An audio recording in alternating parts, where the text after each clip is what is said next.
Thank you, Dan. Good morning, Mikel. Morning. If I could just start by asking about some players potentially returning from injury. Yeah. Lewis Skelly, Saliba, Ben White. Can you give us an update on those three? Yeah, with Miles, there is nothing serious on the scan, so it will be a matter of, today have a meeting with the medical staff, we have a training session, whether it's too early or not, and with Willie, something similar as well. I think definitely be in for next week, this week, and let's see how it goes. And Ben White Still not available, no. Not available, but potentially Saliba and Lewis Skelly for tomorrow. Yeah. Fantastic.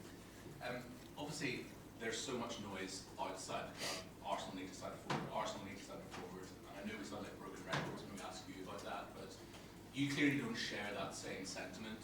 Do you think it is essential that you sign a forward, or would you be very happy with... Sorry, I don't share what? The same sentiment that you have to sign a forward this month, or do you?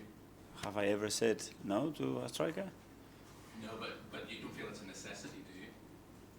How do you say that? You do feel it's a necessity? I don't understand the question. Okay. I'm saying so many people outside the club seem to think that Arsenal have to sign a forward this month. So what is my opinion? Yes. That's what you're asking? Yes. Okay, my opinion is clear. We lost two very, very important players, Bukayo Saka and Gabriel Jesus. So we lack goals, we lack people, we lack options in the front line. It's clear. Yes. Yeah.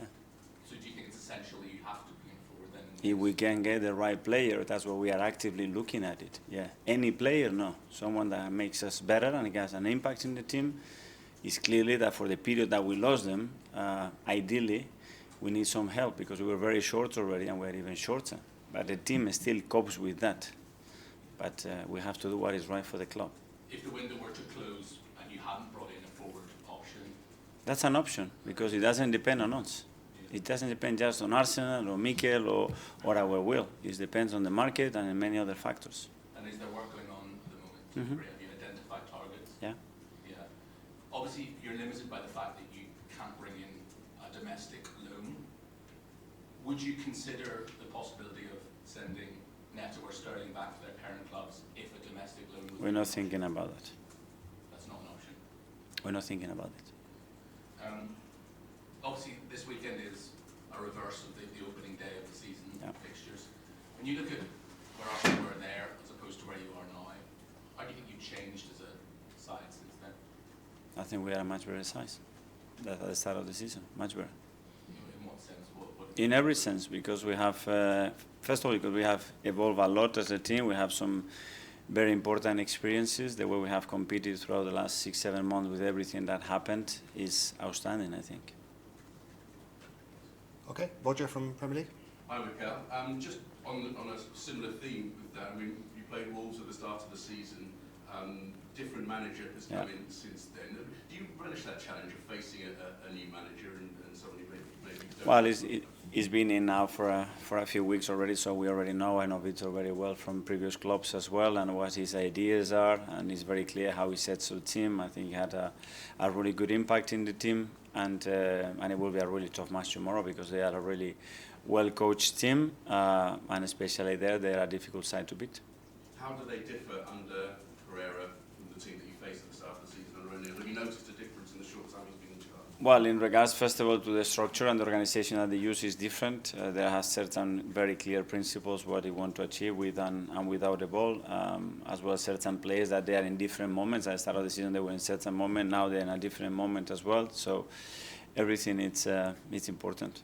They've lost 3 in a row, and they've conceded 3 in each of those games. Do you sense that their priority may be just to be as compact and difficult to break down as possible rather than playing on the front foot, but therefore obviously making it tougher for you guys? Well, they've done it differently. They've done it differently throughout matches, regardless the opposition and regardless as well results. So it tells a lot about their intentions as well. So we'll have to understand very quickly what kind of game they want to propose and what is good for us.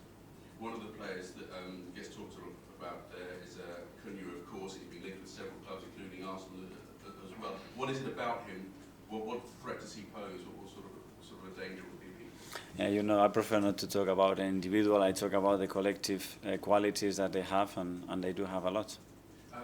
Recent games, the Cup game, the Aston Villa game, you have said that the team probably hasn't got what it's deserved, has dominated matches, created chances, perhaps.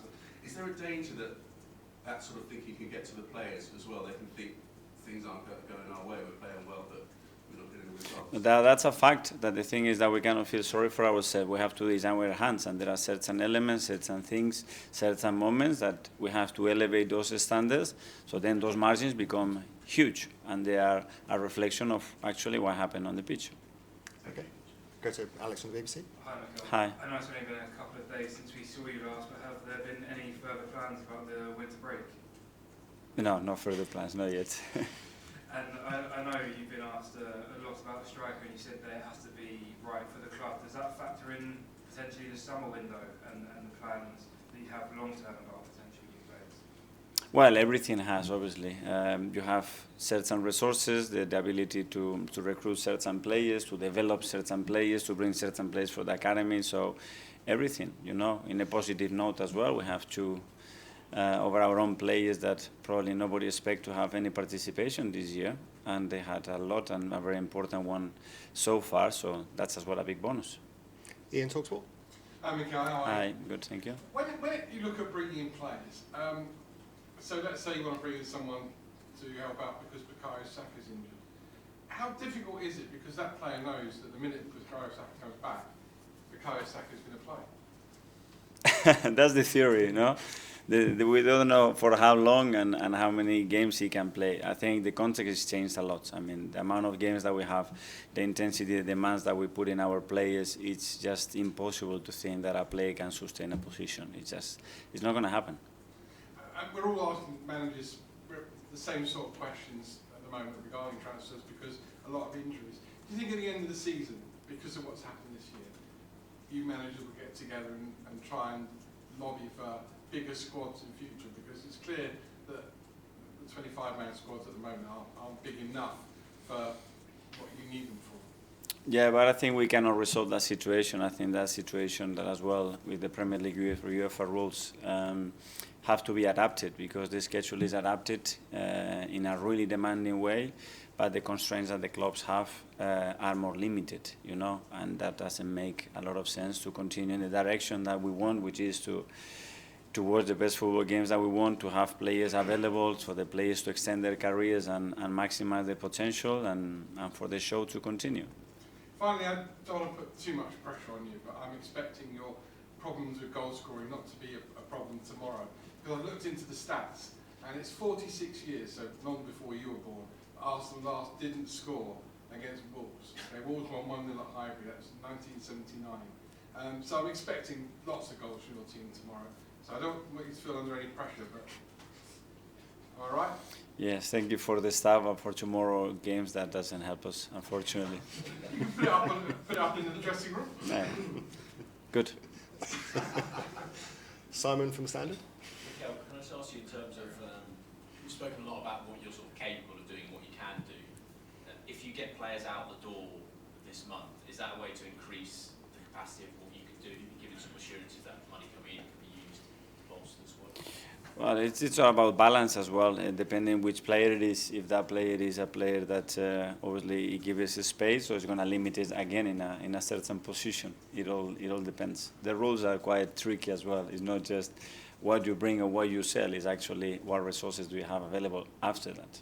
Can I ask you as well about Ben White? I know you said he's a bit short for this week. It sounds like he's progressing quite well. Very good. Where is he with his rehab? Could he maybe that Newcastle semi-final? He hasn't trained with the team yet, but I think he's very close to do that. He needs to still tick a few boxes in the next 2-3 days, and if that's all going well and smoothly, I think he will be with us pretty soon. Okay. Nick from Haters at the back. Hi, Mikel. Hi. With so many games on top of each other, do you ever wish you could rotate yourself? Have a little bit of a rest? Me? No, I'm okay. I'm okay. I don't have to run. It's very different, obviously, the psychological demands and everything that we want to achieve. Obviously, we put the bar really, really high, but it's what I love doing. I'm fine. But you have to look after yourself, don't you? You have to get extra sleep or special diet. Diet, I'm doing good. With the sleep, yeah, I can sleep a little bit more, so I will find the right time to do so. And just finally, talk about players going out. It looks like one of those players might be the youngster Aidan Heaven. We their own academy products if that happens? Yeah, and you know, I cannot talk about anything that that is individual, and this is not my duty. Okay, we'll stay at the back with Phil from PA. Hi, Mikel. Hello. Just on the title race, obviously it'll probably be 9 points if Liverpool win their game in hand. How realistic do you think it is that Arsenal can catch Liverpool? I know there's still a long way to go. I mean, the margins are really, really small. You could see how things could have gone last weekend, and the turning point are minimals, and the gap suddenly looks very different. We have to be at it. We have to do what is in our hands, and it's still a long, long way to go. Do you envisage at some stage that they'll have a bit of a sticky patch? Because obviously they've been pretty good so far, but you know, most teams at some stage go through a bit of a difficult spell. They normally do, so we have to be there, that's for sure. Okay, Art Athletic. Hi, Mikel. Hi. A couple of Januaries ago when Leo and Jorginho came in, kind of mentioned the squad was ready to absorb players of maybe a bit of an older age profile. I was just wondering, is that still the case, or has that changed in terms of what the squad can absorb in your opinion? Yes, it can, because I think you need to find the right chemistry and the right balance in the squad. And that goes with age, that goes with personalities, that goes with characters, that's what with different skill sets to adapt to very different demands that the game can throw at us. So I think the squad is in a good place. And just with Leo and Martinelli, actually, I think the past week's probably been very good for both of them. Yeah. You a good headache. And with those two, I think they've probably brought a lot more threat to this side.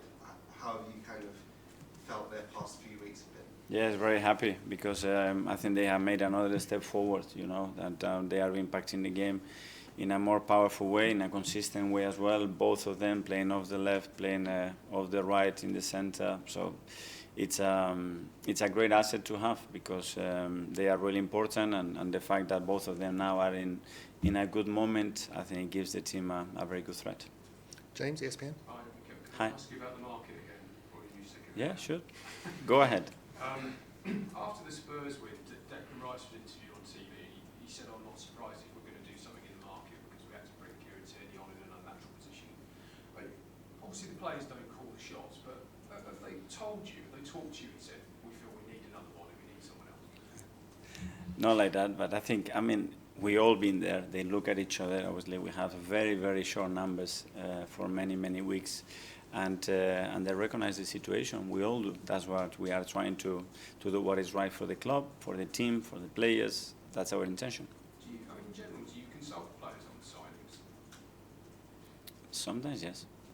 Especially if they know them, because that's getting away from the computer and what the data is saying, and it's real. You know, I've seen it, I sense it.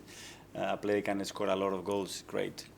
So how this player acted when he hasn't scored for 6-7 games? This is what I'm interested. Watch an interview of a player that hasn't scored for 6 games, and then what kind of goals he scores against which teams, in what context. The first half is the second half. Is it only right foot? Is only header? Is always only in open spaces? Does he like the physical contact of this league? It's a lot of things. So when you have a player that have spent a lot of days with him, that's a really valuable information to have. Are you doing that now? I always do it. And just in general, can you just tell us what the market is like in general? Because in January normally it's quite quiet, but it feels like a lot of teams are trying to do something this month. I don't know. That's a question for Jason, honestly. That's not for me. I know that I'm with the team, and the one that is managing all the situation is Jason at the moment.